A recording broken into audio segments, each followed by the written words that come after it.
Our next guest is on the Senate Intelligence Committee, Senator James Lankford, Republican of Oklahoma. Senator, thanks so much for joining us. So the U.S. has been encouraging Israel to delay a full ground invasion in order to make an effort to get all 230, I think it is, hostages out. Israel has, of course, announced the second phase of the war and is launching more attacks in the Gaza Strip from air and also from land. Does the intelligence suggest that a delay would hurt Israel's goals to destroy Hamas? Yeah, obviously I can't get into the actual intelligence documents itself, but it is a very complicated issue where Hamas has about 500 miles worth of tunnels underneath all of that area in Gaza. So it's a very complicated environment to be able to hide hostages.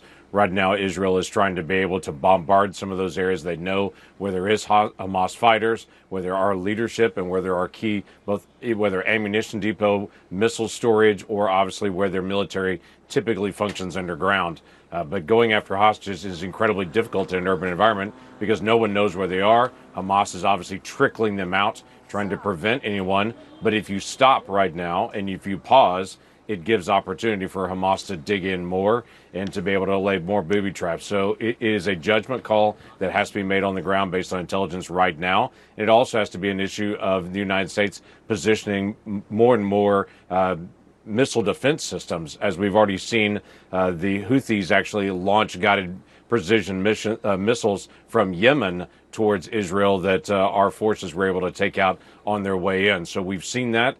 This is an ongoing issue, not only to pre-position more missile defense, but also to watch out for hostages.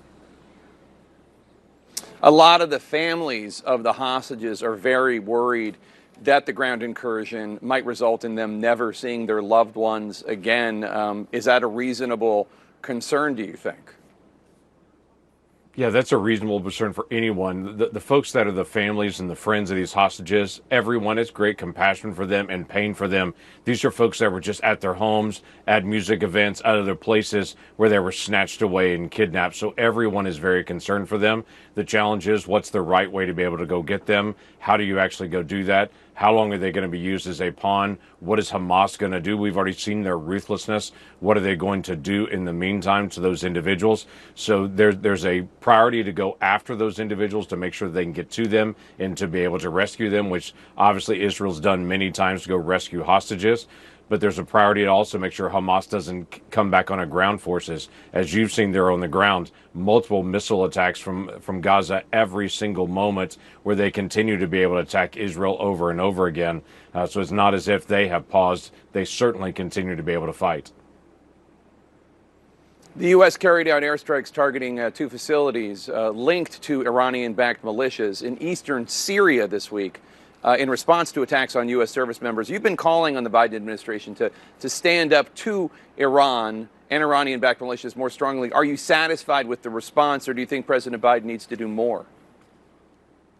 I think President Biden's very focused on not trying to escalate the war. That's a good thing, to not escalate the war into a regional conflict. But the problem is Iran only understands force. Iran has attacked the United States 19 times in just the last 2 weeks. And I think most Americans don't know that Iranian forces, Shia militants, whether it be the Houthis from Yemen or whether it be in Iraq or in Syria, they're finding ways to go attack American forces. We've had multiple of our forces that have been injured in those attacks. The United States is finally pushing back on those Shia militants and on Iran to be able to make it clear we are going to stand up for ourselves in this to be able to stop it. I know the administration is trying to be able to keep this separate. Unfortunately, there's no way to actually separate Iran attacking the United States while Iran is also facilitating the attack of Israel as well at the same time. They are connected. The Israeli government and the Israel Defense Forces claim that Hamas puts command and control centers underneath hospitals. Specifically, they're talking about Gaza's biggest hospital. No one disputes that the hospitals have in them patients, doctors, nurses, and individuals seeking shelter. Have you seen intelligence suggesting that that is true, that Hamas uses these hospitals, including Gaza's largest hospital, as command control centers, either in the hospitals or underneath them? Is that something that you believe to be true?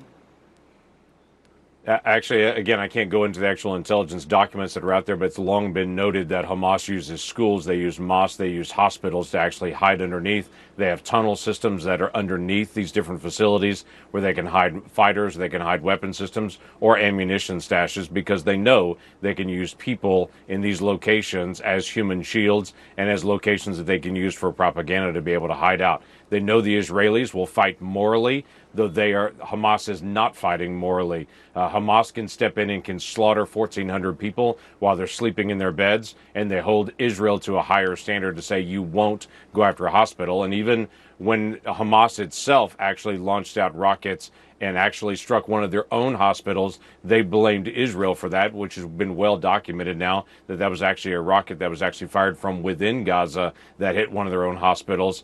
But again, they'll blame Israel for any of that. Israel needs to be restrained in going after Hamas and protecting civilians, as they have been, but Hamas needs to separate their weapon systems from civilian locations. Congress is now facing the question as to whether to pass President Biden's request for $150 billion in support for Israel, for Ukraine, for Taiwan, the southern border, and some other issues. The new House Speaker, Mike Johnson, has repeatedly voted against aid for Ukraine. Donald Trump said last night that Ukraine aid and Israel aid should be uncoupled. Would you be okay with that, or do you think it should all remain tied together? I would take it either way that we can actually get it at this point. If Israel aid comes over initially, we've still got larger debates that have got to happen on the issue of our own southern border. Quite frankly, the Biden administration, they sent over some additional requests for funding for our southern border because so many of us have said, hey, we're working on defending other nations. We're vulnerable in our nation. We've had 70,000 people in the last 2 years that have crossed our southern border that have been released in the United States that the administration calls special interest aliens. These are individuals, most of them fighting age men from Iran, from Iraq, from Syria, from other war-torn areas that have crossed into our border and have been released. We continue to be able to challenge and say we've got to do more than just identify these individuals and release them into the country. They can't be just released. So the administration has asked for additional funding. Unfortunately, the funding that they've asked for actually facilitates faster movement across the border rather than actually deterring people. So we've got to actually have a change in policy on how we're going to handle parole, how we're going to handle asylum, the most basic elements to deter people, not facilitate faster movement. So there's a lot to still be done in that time.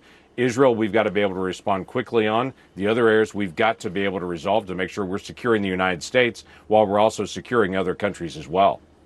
All right, Senator James Lankford of Oklahoma, thank you so much, sir. Appreciate your time.